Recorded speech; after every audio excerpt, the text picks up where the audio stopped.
is safe from this war anymore. This war is no longer over, like they say, over there or someone else's war. It has come home, well and truly.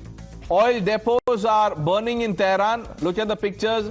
Israeli strikes have hit key fuel storage sites, sending huge fires and black smoke into the sky. Oil rain, etc. has been reported. Iran has hit back, targeting Israel's refinery and energy facilities across the Gulf. The Strait of Hormuz is now a danger zone. Tankers are slowing. Supply is tightening. Brent crude has crossed $100 a barrel. Fuel supply will decrease. Fuel prices might go up. And before we know, food prices will follow because everything moves on fuel. So viewers, the flames in the Middle East are reaching our wallets. And to talk more about the emerging oil crisis, Brahma Chalani joins the panel. Dr. Ranganathan stays on. Professor Chalani, good evening, sir. What do you make of what we've seen in the last, the last 12, 16 hours? What we are seeing is that the calculations that Trump had, those calculations have gone completely wrong.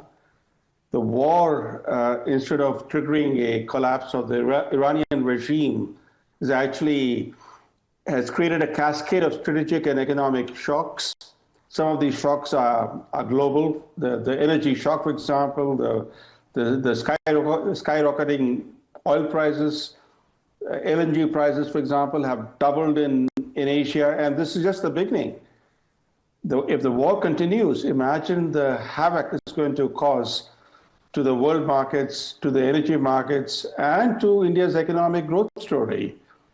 As it is, the rising energy prices are going to increase inflation in India, but more importantly, they're going to increase India's annual import bill, because even $1 increase in per barrel oil import costs increases in India's annual import bill by $1.4 billion, but the spot price of oil has gone to almost $110 a barrel.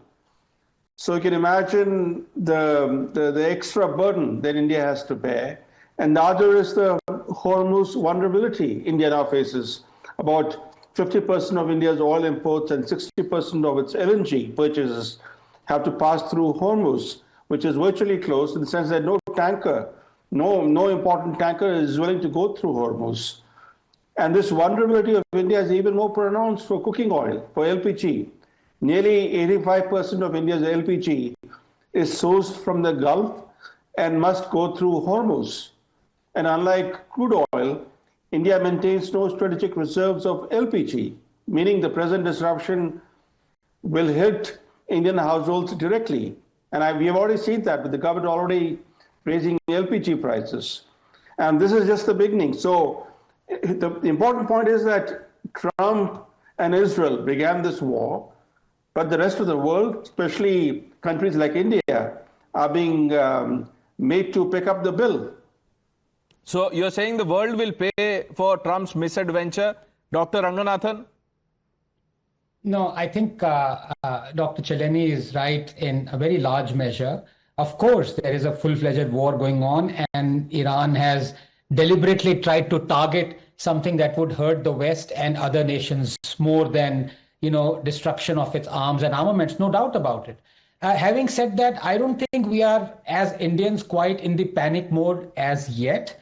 Yes, situation can become alarming very quickly, but please remember that from the Strait of Hormuz, we get about 40-45% of our oil. The rest comes from Suez. And of course, we've diversified in the last few years so that at least 35%, sometimes it raised to about 40% of oil was coming from Russia. That might increase in the coming months so that Suez channel would be the one preferentially used. But having said that, in one sense, I would like to say that it's only in the last decade or so that we've started to think for the future as far as our energy strategic requirements and sustainability is concerned. Please remember that it's only now under Modi that we've increased our renewable installation to about 500 gigawatts, the nuclear to 100 gigawatts. Please remember that 74% of France's energy is nuclear energy.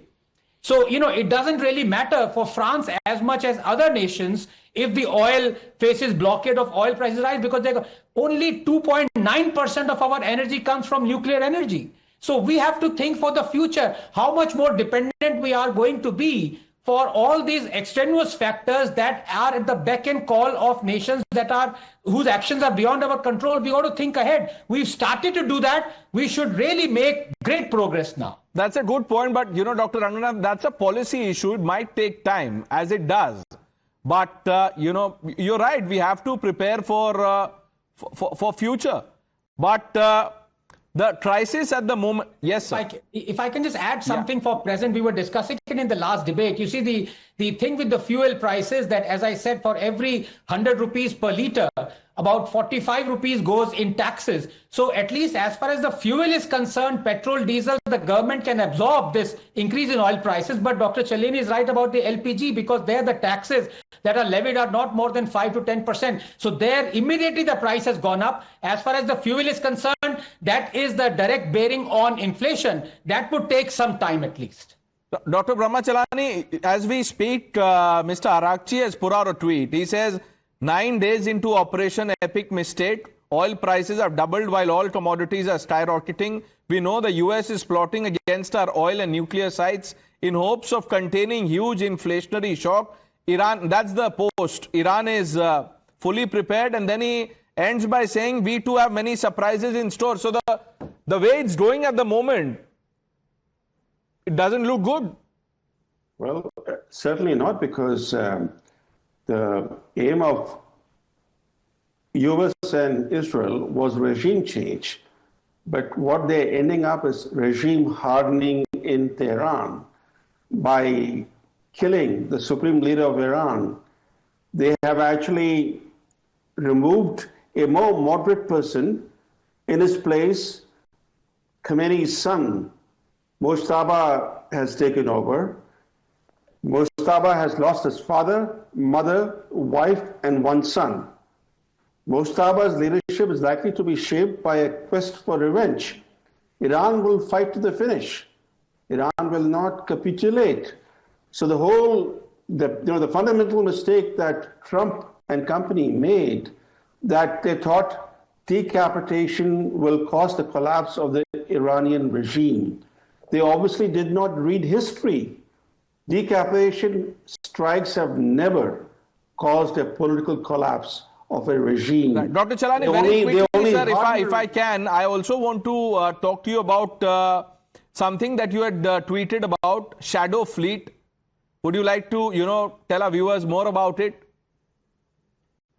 You asked me? Yes, sir. What kind of shadow fleet are you talking about? How does this operate? How does it come into effect?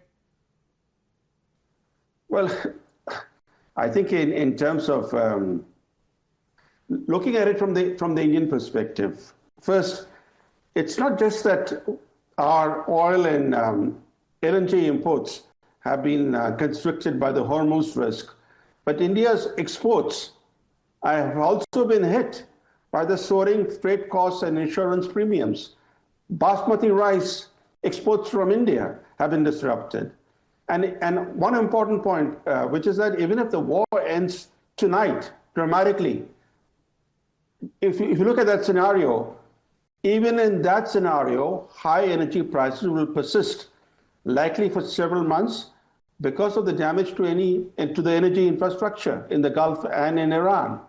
Energy production and processing have been disrupted, facilities have been damaged, logistics are strained. So high oil and LNG prices are likely to persist long after the bombs stop falling. And India doesn't import oil for electricity generation. India imports oil for other needs, right? So we have to keep in mind that when crude oil supplies are disrupted, when LNG supplies are disrupted, this will have a cascading impact not just on macroeconomic stability in India. Cascading impact, you say. The government at the moment is saying that we have it all under control. Let's see, how the situation unfolds in the days to come. Dr. Brahma Chalani, Dr. Anand Ranganathan, that's all the time we have. Thank you for joining us on Times Now. The news are with Navita Kumar on the other side.